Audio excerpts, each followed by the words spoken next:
सियावर रामचंद्र भगवान की, सियावर रामचंद्र भगवान की, वृंदावन बिहारी लाल की, वृंदावन बिहारी लाल की, भारत माता की, भारत माता की, वंदे वंदे वंदे। नमः पार्वती पतिये हर हर।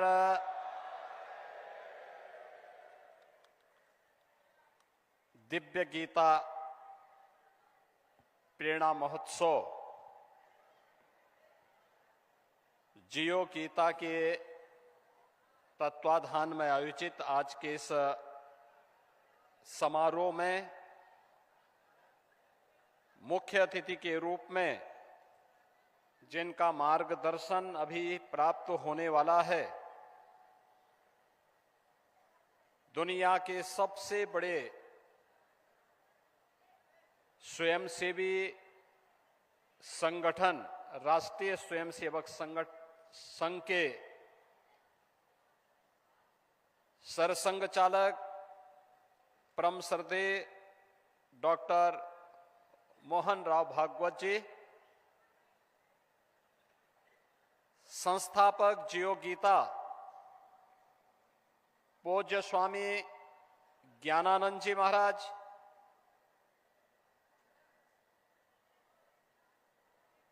अखिल भारतीय आचार्य महासभा के महासचिव पूज्य स्वामी परमात्मानंद जी महाराज, जगत गुरु रामानुजाचार्य पूज्य स्वामी श्रीधराचार्य जी महाराज, जगत गुरु पूज्य स्वामी संतोषाचार्य सतवा बाबा जी, मंच पर उपस्थित पूज्य संतजन स्वामी धर्मेंद्र दास जी महाराज, स्वामी रामचंद्र दास जी महाराज, स्वामी शशिकांत दास जी महाराज, माननीय श्री रामलाल जी, राज्यसभा के माननीय सदस्य और उत्तर प्रदेश के पूर्व deputy CM doctor Dinesh Sharma ji, पूज्य संतजन और भारी संख्या में दिव्य गीता प्रेरणा महोत्सव के इस कार्यक्रम में उपस्थित सभी भगवत प्रेमी उत्साही बहनों और भाइयों, मैं सबसे पहले भगवान श्री कृष्ण की पावन जन्मभूमि और लीला भूमि के प्रदेश उत्तर प्रदेश में दिव्य गीता प्रेरणा महोत्सव के इस आयोजन के लिए आयोजकों को हृदय से धन्यवाद देते हुए परम श्रद्धेय सरसंघ चालक जी का इस महोत्सव में हृदय से स्वागत करता हूं, उनका अभिनंदन करता हूं।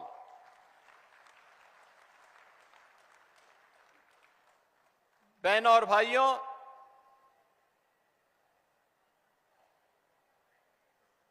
दिव्य गीता प्रेरणा महोत्सव की जब हम बात करते हैं तो श्रीमद् भगवत गीता के 700 श्लोक, जिन्हें हर भारत का धर्मावलंबी, सनातन धर्मावलंबी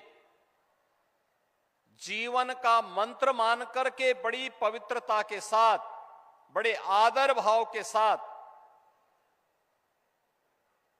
उन्हें आत्मसात करने का प्रयास करता है, वह हम सबके सामने 18 अध्यायों की 700 श्लोकों की श्रीमद् भगवत गीता हर सनातन धर्मावलंबी के सामने आती हुई और एक नई प्रेरणा देती हुई दिखाई देती है। और जैसा यहां पे पूज्य स्वामी परमात्मानंद गिरि जी महाराज ने कहा था कि धर्म से ही शुरू होता है, अंत में भी उसी मर्म के साथ वह अपना विराम भी लेती है। यानी शुरुआत और अंत को भी जोड़ें तो अपने आप में धर्म मानती है। श्रीमद् भगवत गीता धर्म की वास्तविक प्रेरणा है और भारत के मनीषा ने धर्म को कर्तव्य के साथ जोड़ करके देखा है। हमने धर्म को उपासना विधि मात्र नहीं माना है। उपासना विधि उसका एक हिस्सा है, एक छोटा सा भाग है। वह हर व्यक्ति अपने अनुसार, अपनी आस्था के अनुरूप, अपने पंथ, अपने संप्रदाय, अपने उपासना विधि के अनुरूप अपने आप को, अपनी आस्था को तय कर लेता है। लेकिन मुख्य रूप से धर्म हमारे यहां जीवन जीने की एक कला है और इसे ही हमने वे ऑफ लाइफ के रूप में कहा है। और वे ऑफ लाइफ यही है श्रीमद् भगवत गीता, जो भगवान की दिव्य वाणी है, जिसके महोत्सव के साथ आज हम सबको जुड़ने का अवसर प्राप्त हो रहा है। याद करिए, जब पहला श्लोक आता है, धर्म क्षेत्रे कुरुक्षेत्रे समवेता युत्सव, यानी धर्म क्षेत्र से ही शुरू होता। धर्म क्षेत्र दुनिया के अंदर कहीं नहीं होता होगा जहां युद्ध का मैदान धर्म क्षेत्र के रूप में जाना जा रहा हो। लेकिन हमारे यहां हर कर्तव्य को हमने पवित्र भाव के साथ माना है। अच्छा करेंगे पुण्य के भागीदार बनेंगे, गलत करेंगे पाप का भागीदार बनेंगे। और ये मान करके जब हर सनातन धर्मावलंबी चलता है तो वह अच्छा करने का प्रयास करता है।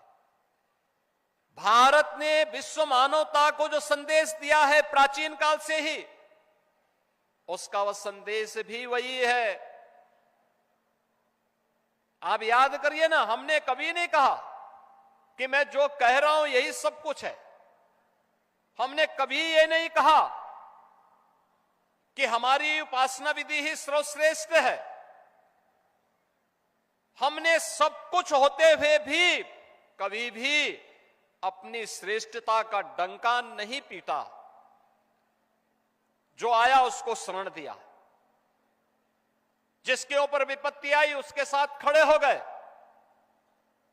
जिसके सामने कोई चुनौती आई उसकी चुनौती का सामना करने के लिए सनातन धर्मावलंबी उसके साथ सहयोग के लिए खड़ा हो गया। अन्याय नहीं होना चाहिए, जियो और जीने दो की प्रेरणा अगर किसी ने दी है तो अब भारत की भूमि ने दी है। अयम निज परोवेति गणना लघु चेत साम उदार चरिता नाम, तो वसुधैव कुटुंबकम की प्रेरणा भारत की धरती ने दिया है, दुनिया ने नहीं दिया है। ये भारत की ही धरती देगी। और इसलिए धर्म क्षेत्र को भी हमने, धर्म क्षेत्र अपनी पूरी भारत की धरती को हमने धर्म क्षेत्र माना। तो इसलिए युद्ध का मैदान भी हमारे लिए धर्म क्षेत्र है, कर्तव्यों से जुड़ा हुआ क्षेत्र है। क्योंकि वह धर्म क्षेत्र में जो युद्ध भी लड़ा जा रहा है वह कर्तव्यों के लिए लड़ा जा रहा है। और वही भाव जब सामने आता है, अंत में आप देखते होंगे अंतिम श्लोक जब आता है, अंत में धृतराष्ट्र पूछ ही पड़ते हैं कि भाई बताओ तो क्या होने जा रहा है इस युद्ध का परिणाम। उसने कहा युद्ध का परिणाम तो पहले से तय है। यत्र योगेश्वर कृष्ण यत्र पार्थो धनुर्धर तत्र श्री विजया भूतिर ध्वार नीतिर मतिर मम, यानी परिणाम तय है और जो हम मानते रहे हैं, यतो धर्मस्ततो जया। जहां धर्म होगा, जहां कर्तव्य होगा, वहीं जय होनी है। उसके इतर कुछ नहीं हो सकता, कुछ नहीं हो सकता। किसी को कोई गरूर नहीं पालना चाहिए कि अधर्म के मार्ग पर चले और विजय हो जाए। कभी नहीं, कभी नहीं हो सकता। और यह भारत की सनातन धर्म की परंपरा है, यह प्रकृति का अटूट नियम है। सदैव से यही हुआ है और यही होता आ रहा है। और इसीलिए हम सबको इस बारे में ध्यान रखना होगा। इसी के लिए भगवान ने कहा, याद करना, आज के समय के लिए मैं वे दो उदाहरण आप सबके सामने जरूर रखना चाहूंगा जो उन्होंने कहा, स्वधर्मे निधनम श्रेय पर धर्मो भयावह। यानी अपने धर्म पर चल करके, अपने कर्तव्य पर चल करके मृत्यु को वर्ण करना यह श्रेयस्कर है, लेकिन अपने स्वार्थ के लिए अपने कर्तव्य से च्युत होना, यह तो महान पतन का कारण बन जाएगा। और ये कभी भी धोखे में मत करना, कभी मत करना। और इसके लिए उन्होंने क्या कहा, इसके लिए कर्मणे वाधिकारस्ते मा फलेषु कदाचन, यानी कर्म की प्रेरणा। कर्म कौन? जिस कर्म में फल की इच्छा न हो, फल की इच्छा न हो। हमारी कमी क्या होती है, हम फल देखना चाहते हैं। बीज लगा नहीं कि फल की इच्छा करने लग गए। बीज सही लगा दोगे तो पेड़ फलेगा, अपने आप ही आपको फल भी दे देगा। इसलिए फल की चिंता मत करो, कर्म की प्रेरणा के साथ निष्काम कर्म योग की जो प्रेरणा भगवान श्री कृष्ण ने हम सबको दी है, कर्मणे वाधिकारस्ते मा फलेषु कदाचन। अब याद करिए, आज के हमारे समारोह के मुख्य अतिथि उस निष्काम कर्म के प्रेरणा स्रोत हैं। राष्ट्रीय स्वयंसेवक संघ अपनी शताब्दी महोत्सव के कार्यक्रम के साथ जुड़ रहा है। दुनिया के लिए कौतूहल और आश्चर्य का विषय है। दुनिया के लोग आते हैं, दुनिया के एम्बेसडर आते हैं, हाई कमिश्नर्स आते हैं। वे हम लोगों से पूछते हैं कि क्या राष्ट्रीय स्वयंसेवक संघ से आप लोगों का जुड़ाव है। हम लोग कहते हैं हाँ, हम लोगों ने राष्ट्रीय स्वयंसेवक संघ में एक स्वयंसेवक के रूप में काम किया है।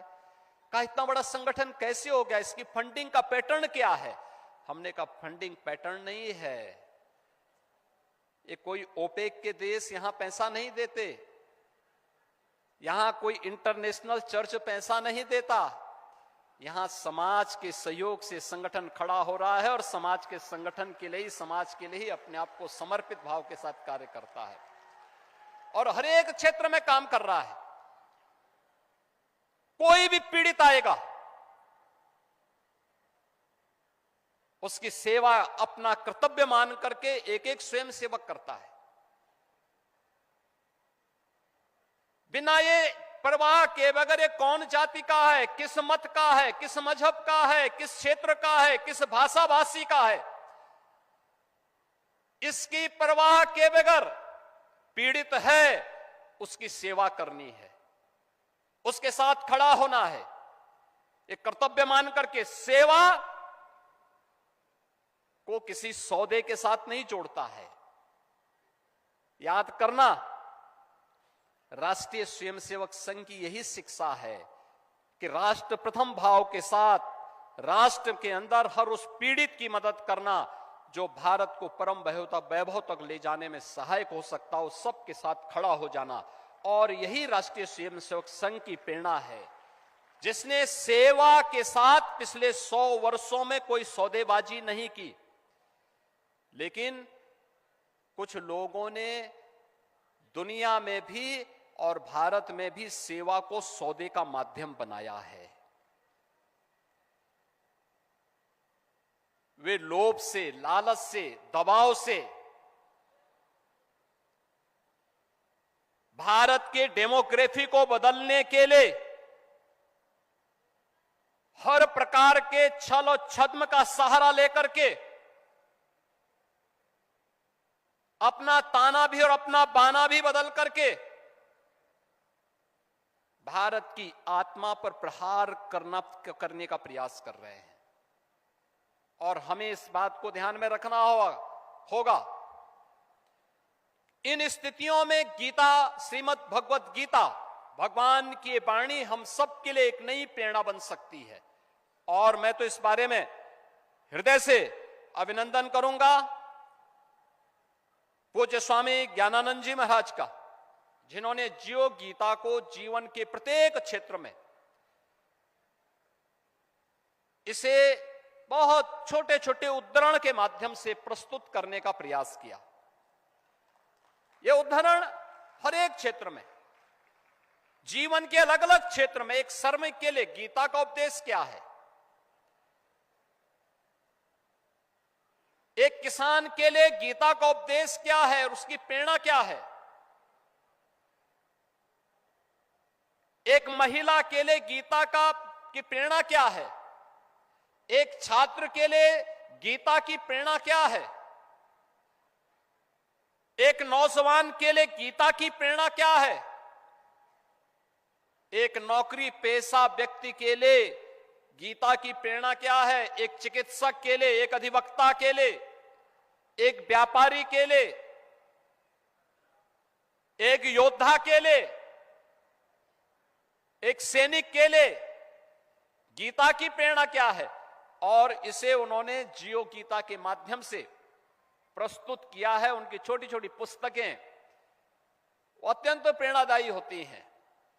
और मैं कहता हूं श्रीमद् भगवत गीता ये केवल जेल के कैदियों के लिए नहीं, बल्कि 140 करोड़ भारतवासियों के लिए यह एक दिव्य मंत्र है, जीवन में सफलता का मार्ग प्रशस्त करने वाले और जीवन जीने की एक कला का मार्ग है। और इसे हर व्यक्ति को अपने जीवन का हिस्सा बनाना चाहिए। इस विश्वास के साथ मैं आज के इस अवसर पर परम श्रद्धेय सरसंघ चालक जी का इस गीता प्रेरणा महोत्सव में हृदय से अभिनंदन करता हूं, उनका स्वागत करता हूं। उनका मार्गदर्शन श्रीमद् भगवत गीता और जियो गीता के इस अभियान को एक नई ऊंचाई प्रदान करेगा। इस विश्वास के साथ आप सभी श्रीमद् भगवत गीता के प्रेमी और श्रद्धालु जनों को मैं इस महोत्सव में भाग लेने के लिए हृदय से धन्यवाद देते हुए आप सबके प्रति भी अपनी मंगल में शुभकामनाएं देता हूं। धन्यवाद। जय हिंद।